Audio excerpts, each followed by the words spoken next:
Bonjour à tous et bienvenue sur cette nouvelle vidéo. Aujourd'hui, on va parler de la visibilité. On va voir qu'il y a deux types de visibilité, mais il y a une seule chose qui est sûre, c'est qu'à la fin du mois, celui qui gagne, c'est celui qui est le plus visible. On le voit ici. Celui qui est le plus visible, celui qui est le plus vu par son audience cible et celui qui gagne le plus à la fin du mois. Ok? T'as beau être le meilleur dans ton domaine, si tu es enfermé dans ton garage et qu'à la fin du mois, il n'y a personne qui voit ton offre, personne ne va t'acheter. C'est triste à dire, mais c'est purement la réalité de la chose. Donc le but de cette vidéo, c'est qu'ensemble, ça va prendre vraiment, elle va durer 4-5 minutes celle-là, donc restez bien jusqu'à la fin, c'est de voir comment est-ce qu'on peut mélanger les deux types de visibilité et comment appliquer et comment surtout augmenter votre visibilité à vous pour votre activité. Ok? Le premier type de visibilité qui existe, c'est la visibilité non contrôlée. Ok? C'est votre site web, ok, c'est vos articles de blog, c'est tout ce que vous allez poster sur Insta, LinkedIn, TikTok, etc.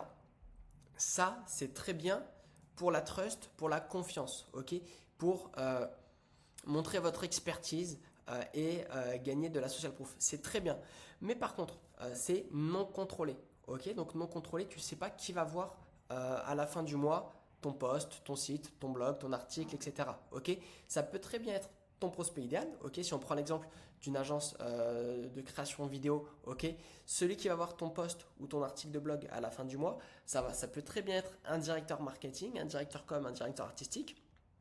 Mais par contre, ça peut aussi bien être ton oncle, ton cousin ou je ne sais qui va te mettre un like et qui va lire juste pour te faire plaisir.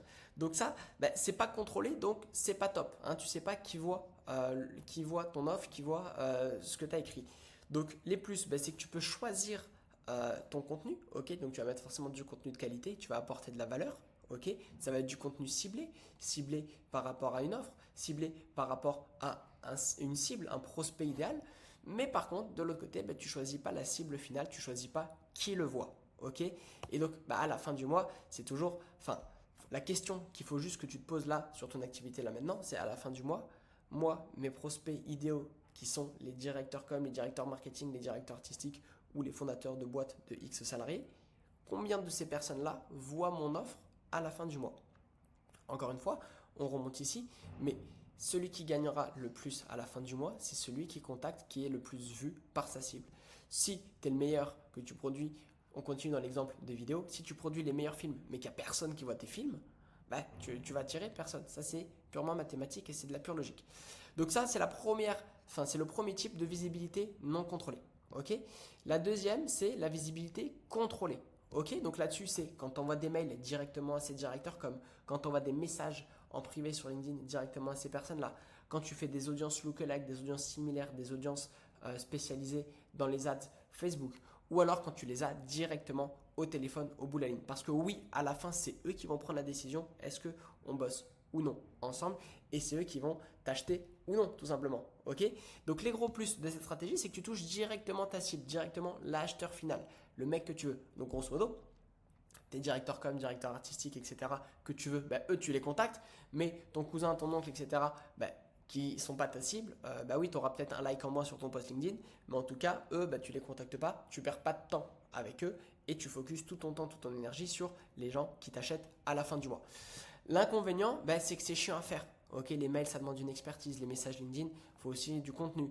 Les ads, faut prendre le coup de main sur le business manager. Le call, là, c'est juste chiant de passer du temps. Donc oui, ça demande du temps, ça demande des compétences, mais à la fin, c'est ça qui paye. Encore une fois, vaut mieux être vu 1000 fois par son client idéal que 10 000 fois par monsieur et madame tout le monde.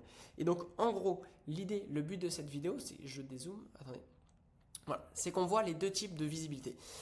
La stratégie que je conseille à tout le monde de mettre en place, ok, c'est vraiment de partir sur une stratégie contrôlée, ok, où tu vas directement contacter par mail, en message LinkedIn ou autre ces prospects idéaux. Donc on reste dans l'exemple, c'est directeur com, directeur marketing, directeur artistique.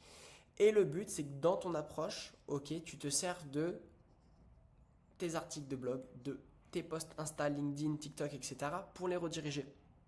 Et en leur disant, salut toi, bon je caricature, mais salut toi le directeur artistique de telle boîte, je sais que vous, dans tel secteur d'activité, vous avez telle problématique, ok, Et c'est justement pour ça que moi, j'ai écrit un article de blog exactement dessus. Et donc en fait, c'est que tu rediriges ton acquisition contrôlée sur un canal qui est non contrôlé, mais sur un canal où tu peux apporter énormément de valeur. Parce que forcément, dans un mail, dans un message LinkedIn, tu ne peux pas mettre des longs paragraphes, sinon personne ne va lire ton mail, personne ne va le répondre. Donc l'idée, c'est de faire un petit mail court, ce que j'appelle un mail SMS, ok. Comme ça, tu es sûr que ton prospect idéal, il le lit, et de le rediriger vers ce contenu gratuit où là-dessus, il verra ton expertise. Donc en fait, tu le prospectes de façon gentille, en lui apportant de la valeur, du contenu, de l'aide, des tips, etc. Tu le rediriges sur ton blog, sur ton post LinkedIn ou sur je ne sais quoi, ok. Comme ça, tu n'as pas une approche vendeur, tu le rediriges en lui apportant de la qualité, ok, pour montrer que tu es bon dans ton domaine. Souviens-toi, on a dit que ici, c'est là où tu montrais ton expertise. Et là où tu montes ton expertise, tu mets des petits call to action pour que le mec puisse prendre rendez-vous. Et c'est comme ça que tu mélanges un peu les deux types de visibilité et qui fait qu'à la fin, tu arrives à avoir du trafic de qualité, ok, sur une acquisition non contrôlée. Voilà, j'espère que ça vous aura plu. Vraiment, posez-vous 5 minutes et faites le calcul à la fin du mois. Combien de prospects idéaux, donc de directeurs comme directeur marketing, directeur artistique, voient mon offre, ok. Nous, pour nos clients, on en contacte 1000 à 1500 par mois. Forcément, ça permet d'avoir des retours. S'il y a une bonne offre qui plaît, les retours sont là. Il n'y a pas de souci. Donc, vous essayez de voir comment est-ce que vous pouvez contacter de votre façon le plus de personnes et le plus de vos clients idéaux. Voilà. Si ça vous intéresse, pour en savoir un peu plus sur notre stratégie, n'hésitez pas à prendre rendez-vous juste en dessous. En tout cas, abonnez-vous, je suis sûr que ça pourra vous aider. Et juste en dessous de cette vidéo, on a plein d'articles de blog, de formations, de ressources gratuites. Donc là-dessus, je vous redirige dessus. Vous qui êtes une audience contrôlée, je vous redirige sur cette partie qui est non contrôlée et vous pouvez télécharger, en profiter à mort. Tout ça, c'est des ressources. Il y a plein de documents, de formation, de tout. Et tout est disponible gratuitement. Faites-vous plaisir et on se dit à très vite pour une nouvelle vidéo.